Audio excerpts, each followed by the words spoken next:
Item ಯಾವುದೇ ಇರಲಿ try ಮಾಡಿ ಆಚಿ ಚಿಕನ್ ಮಸಾಲಾ. ಆಚಿ ಚಿಕನ್ ಮಸಾಲಾ. ಒಂದ್ ಕಡೆ ಸಾಕು ನಾಯಿಯ ದಾಳಿ, ಮತ್ತೊಂದು ಕಡೆ ಹುಚ್ಚು ನಾಯಿಯ ಕಾಟ ಹೆಚ್ಚಾಗಿದೆ. ಬಿಎಂಟಿಸಿ ಸಿಬ್ಬಂದಿಯ ಆತಂಕ ಹೆಚ್ಚಿಸಿದಂತ ಹುಚ್ಚು ನಾಯಿಗಳು. ಬಿಎಂಟಿಸಿ ಡಿಪೋ 22 ಪೀಣ್ಯ ಘಟಕದಲ್ಲಿ ಹುಚ್ಚು ನಾಯಿಯ ಆತಂಕ ಹೆಚ್ಚಾಗಿದೆ.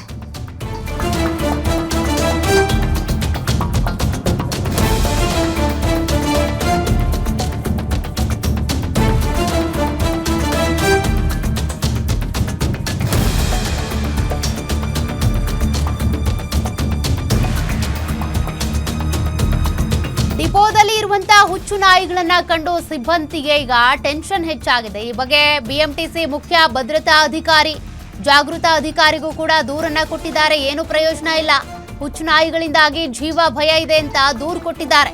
ಬಿಎಂಟಿಸಿ ಭದ್ರತಾ ಅಧಿಕಾರಿಗೆ ದೂರು ನೀಡಿದಂತ ಕಂಡಕ್ಟರ್ಗಳು ನೋಡಿ, ಕೆಲವ್ರದ್ದು ರಾತ್ರಿ ಪಾಳಿ ಇರುತ್ತೆ, ಬೆಳಗಿನ ಜಾವ, ಇಂಥ ಸಂದರ್ಭದಲ್ಲೂ ಕೂಡ ಹುಚ್ಚು ನಾಯಿಗಳ ಕಾಟ ಹೆಚ್ಚಾಗಿದೆ. ಹುಚ್ಚು ನಾಯಿ ಏನಾದರೂ ಕಚ್ಚಿದ್ರೆ ಗತಿ ಏನು ಅಂತ ಹೀಗಾಗಿ ಈಗಾಗಲೇ ಅಲ್ಲಿನ ಸಿಬ್ಬಂದಿ ಕಂಪ್ಲೇಂಟ್ ಕೊಟ್ಟಿದ್ದಾರಂತೆ. ದೂರಿನಲ್ಲಿ ಉಲ್ಲೇಖ ಮಾಡಿದ್ದಾರೆ ಅವರ ಸಮಸ್ಯೆಗಳನ್ನ ಸುದೀರ್ಘವಾಗಿ. ಒಂದು ನಾಯಿಗೆ ಸಂಪೂರ್ಣವಾಗಿ ಹುಚ್ಚು ಹಿಡಿದಂತೆಯೇ ಇದೆಯಂತೆ, ಅದರ ವರ್ತನೆ ಹಂಗೆ ಕಂಡು ಬರ್ತಾ ಇದೆ. ಇನ್ನು ಘಟಕದ ಆವರಣದೊಳಗೆ ಎಲ್ಲೆಂದರಲ್ಲಿ ಅಲ್ದಾಡ್ತಾ ಇರುತ್ತಂತೆ. ಹಾಗೆ ಇನ್ನೊಂದು ಶ್ವಾನಕ್ಕೆ ವಿಪರೀತವಾಗಿ ಜೊಲ್ಲು ಸೋರ್ತಾ ಇದೆ. ಹೀಗಾಗಿ ಆತಂಕ ಹೆಚ್ಚಾಗುತ್ತೆ ಸಹಜವಾಗಿನೇ. ಘಟಕದ ಒಳಭಾಗಗಳಲ್ಲೂ ಕೂಡ ಈ ಹುಚ್ಚು ನಾಯಿಗಳು ಓಡಾಡ್ತಾ ಇವೆ. ಇದರಿಂದ ನೌಕರರು, ಅಧಿಕಾರಿಗಳಿಗೆ ಆತಂಕ ಹೆಚ್ಚಾಗಿದೆ.